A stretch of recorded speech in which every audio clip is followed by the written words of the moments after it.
To get started, I'll add about 25 milliliters of acetone to the beaker. Cool fact about acetone: it can be naturally made in your body in small amounts when burning fat.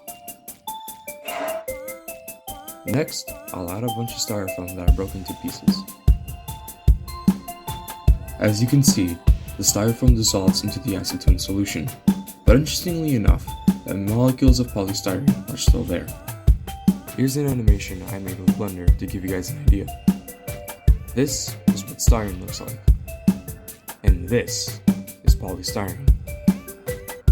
You see, polystyrene is comprised of chains of styrene. These chains are linked together by a single carbon bond. They may look different chemically, but they are very, very similar. When we introduce acetone, the carbon bonds that link the polystyrene molecules together fall apart, creating styrene.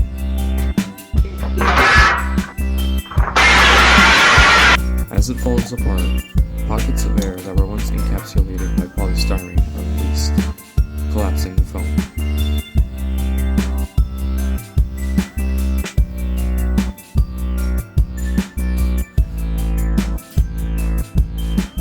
As you can see under a microscope, you can see the individual pockets where air would be held.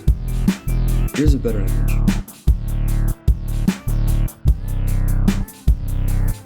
Although the structure does fall apart, mixing the two together does not create a new formula, meaning it is a physical reaction. Think of it like mixing salt with water.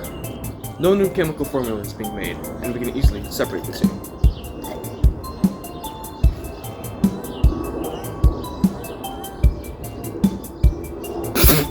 Oh, what am I doing with my life? What we are left with is a clump of styrene. It is extremely sticky to work with, as the molecular bonds act as an adhesive. This sticky clump that we made, however, has a dark past. Napalm. Used both in World War II and in Vietnam, napalm was effectively used to clear out areas and provide stopping power.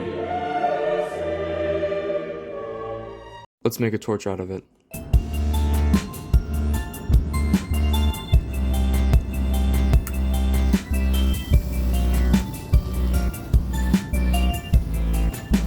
As you can see, it has a long burn rate. Seeing how sticky it was earlier, you can imagine how dangerous and effective a weapon this was.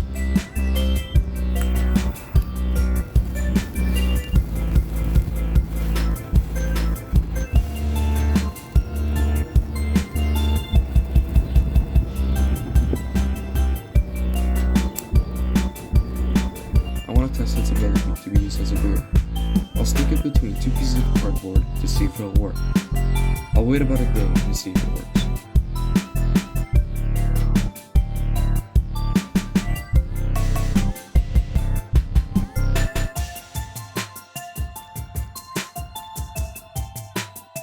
And it does.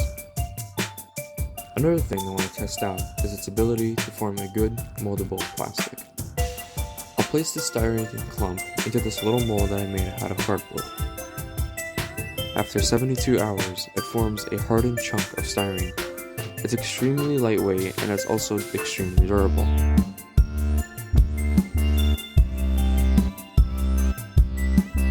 also have another small chunk that I dried some time ago.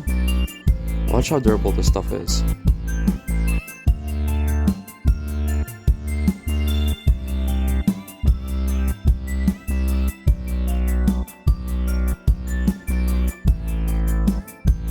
Okay, maybe it's not as durable as I thought, but it does take a bit of effort.